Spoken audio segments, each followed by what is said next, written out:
Nuestro equipo está conformado por Arturo, Jenny, Eduardo, Franco, Ale y Mauricio.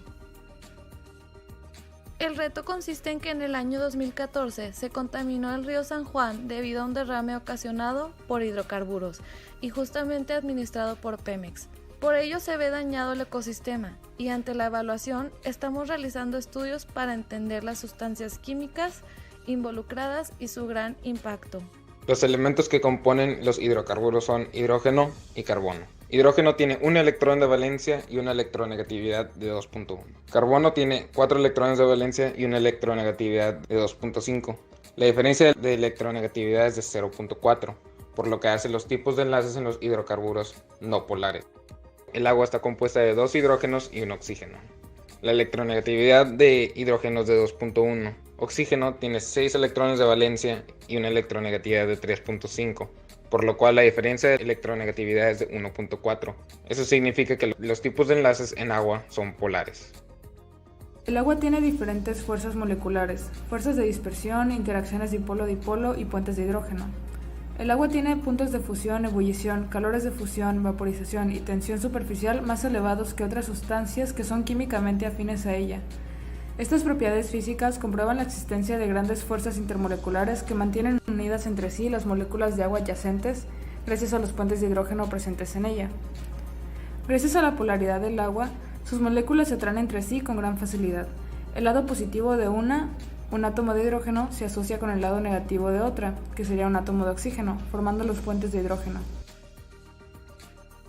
En cambio, los hidrocarburos son compuestos orgánicos simples formados por carbono e hidrógeno, unidos a través de enlaces covalentes simples, dobles o triples.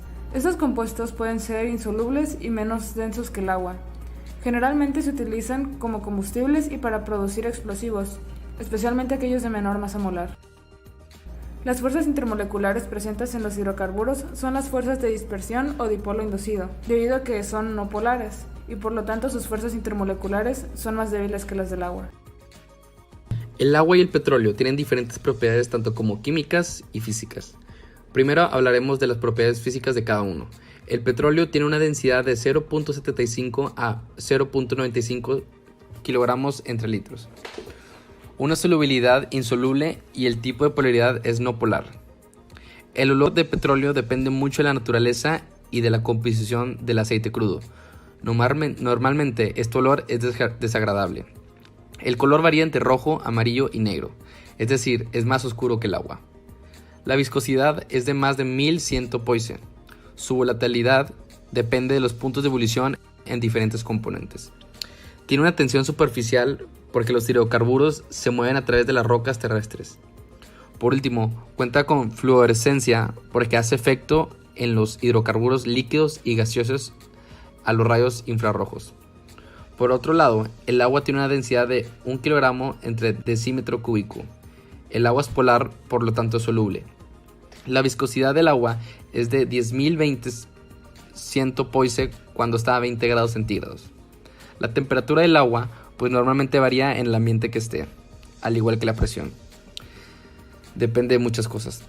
El punto de ebullición del agua es de 100 grados centígrados y por otro lado el punto de congelación es de 0 grados centígrados.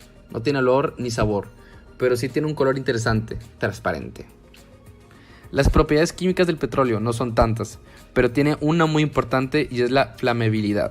El petróleo se usa mucho para prender cosas y hacer cosas que funcionan gracias a su propiedad química. El agua tiene reacción a los óxidos básicos y ácidos, reacción con los metales y se unen a las sales. Los métodos de separación de hidrocarburos del agua consisten principalmente en el utilizo de un proceso de decantación en grandes tanques industriales, de tal manera que, por el peso específico de las varias sustancias que se encuentran en la mezcla, las sustancias más pesadas como arenas y minerales se colocarán al fondo, mientras que los hidrocarburos se situarán en la parte superior como un sobrenadante del agua. Así se obtiene una separación parcial, porque se pueden presentar residuos del hidrocarburo en el agua o viceversa. Subsecuentemente, para completar la separación, existen varios métodos, entre los cuales uno es el método del físico Harlan Werner, en el cual se agrega magnetita a la sustancia y luego se separan los componentes por imantación, y otro sería utilizar un proceso de coalescencia en el cual se inducen las moléculas del soluto a juntarse para formar gotas más pesadas. Ambos procesos continúan con un proceso de filtración a través de una malla o una nanomembrana y terminan con la destilación. Nuestra solución cuenta con los pasos de extracción del agua, decantación de la misma, imantación de los compuestos como se vio previamente, y por último, una destilación para eliminar aquellas toxinas y residuos de petróleo que hayan quedado en el solvente universal. Como reflexión y conclusión, nos gustaría decir que como especie debemos de tomar responsabilidad ante sucesos de este calibre, con acciones rápidas y que no comprometan tanto la salud como los derechos de agua y ambiente sano para las comunidades y para los ecosistemas.